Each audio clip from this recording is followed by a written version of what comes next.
Welcome to Friday Focus, January 15th, 2016. I'm going to talk to you about something we talked about before in the office, and we never really executed that well. And a lot of times we have ideas and we sort of roll them out and explain them to people, but we don't really follow through the execution. And that's why I want to move forward, kind of push this a little bit further. So there's something called TPS,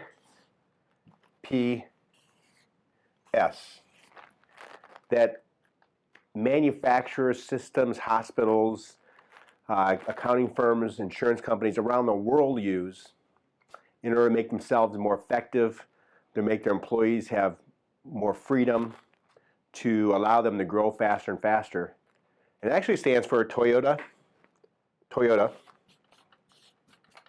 Production Systems.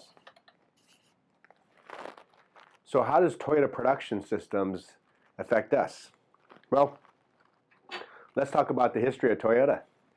And just so you know, to get ahead of ourselves a little bit here, this is what we call lean, L-E-A-N, lean training.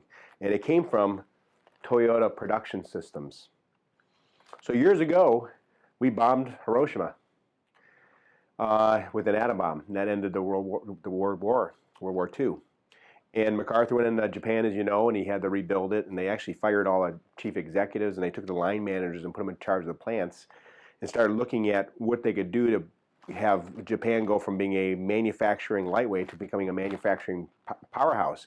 Because at the time when we destroyed their country, at least their infrastructure, got rid of the emperor, we were responsible to, be able to help them get to eat, to be fed, and become an industrial power at some point. And companies were formed and changed, and Toyota realized that they could build cars cheaply because the labor market was so cheap in Japan. But as they grew and grew in the 50s and 60s, they kind of outstripped their ability to grow through just having cheap labor.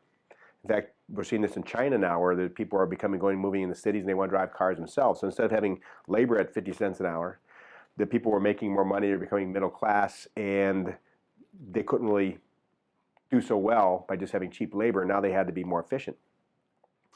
And they formed what they call Toyota Production Systems, which is what we know as lean production or lean efficiency, lean means. And what they realized is that unlike the United States, Japan is a skinny little island. And they can't have millions and millions of pounds of steel coil laying around. They can't have gigantic trucks hauling stuff around and trains hauling bundles and bundles of supplies. So they had to figure out a way to do just-in-time delivery so they could build cars. Okay, so they're building a car, they got to have wheels and an engine block and seats and fabric, a lot of steel.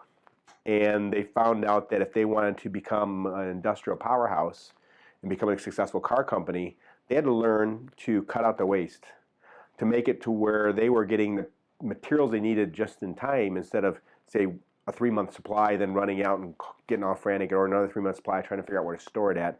They had limited space, they had limited real estate where they could store their steel at, where they could store their supplies at.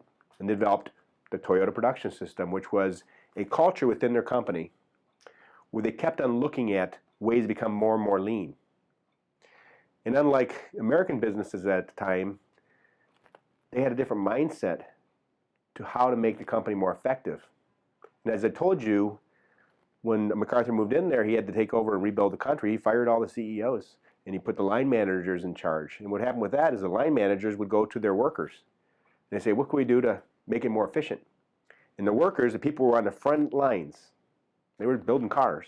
The people on the front lines were able to figure out that, this belt keeps breaking down. If it wasn't breaking down in time, I could do my job more efficiently. Or I got to go over there to get the parts and carry it over here 16 times a day. It's wasted energy.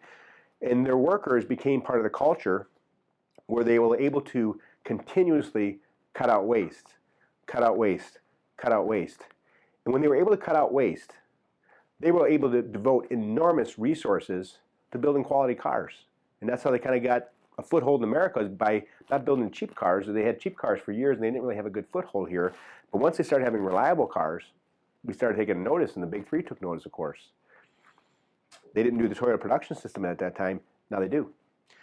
So the Toyota Production System was the concept of not top management or the executive or the boss figuring out how to make everything run smoothly but it's about empowering the staff, empower the employees to make changes to make the business run better. An example of a change would be, how about having less injuries? Okay, if you had less injuries, would you have a better, workforce? Yes, absolutely. There's been entire Fortune 500 companies that turned around by having a simple focus on, let's have no injuries. Alcoa Aluminum, for example, they were a big aluminum powerhouse and they weren't profitable and they were losing money, and they're the biggest aluminum manufacturer in the world. And they hired a new CEO who was kind of in the labor world. He became the Secretary of Treasury under Bill Clinton, I believe Bill Clinton. Anyways, he got appointed to be this head of Alcoa, and his mission was one simple thing: 0 injuries, no injuries. And at every meeting, he looked at things people were presenting. Is this decrease injuries or not? If it didn't decrease injuries, we're not doing it. If it decreases injuries, we're going to do it.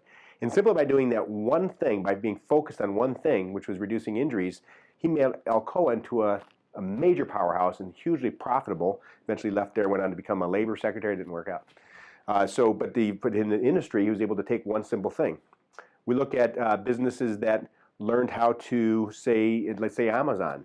Amazon realized it's not very lean having a bunch of stores all over the country like Barnes & Noble has or like Walmart's has. So they have a bunch of distribution centers.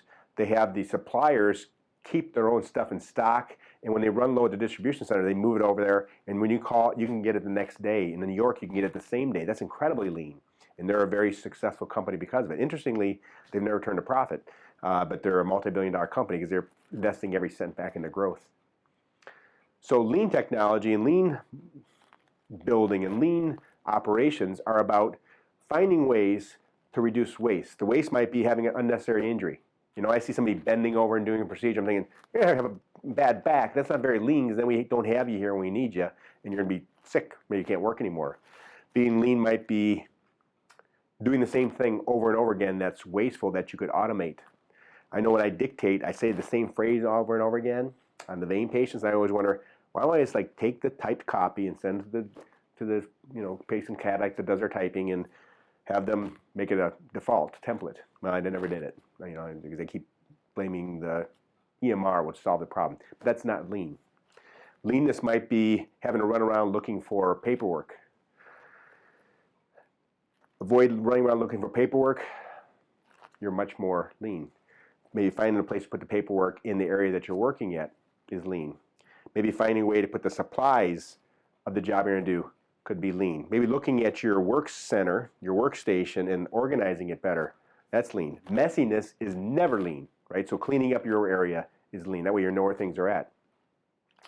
And we're going to put forth a few lean initiatives, but it's not going to be me, it's not going to be your managers, it's going to be us. Okay, we're going to work on ways to look at waste. It's not just about wasting money or wasting supplies or wasting your time. It's not waste in every aspect. You cut down waste, we become more efficient and become better.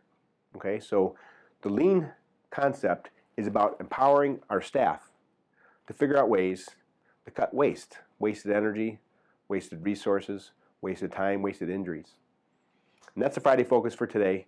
When we do our lean meetings, I want the staff to be more engaged, not just rely on one of the managers to tell them what we're doing different, because that doesn't work. Okay, like if you wanted me to tell you to be more lean, I can maybe observe your job real carefully and give you some tips, but in reality, you're there every day. So good luck, and this is the Friday Focus.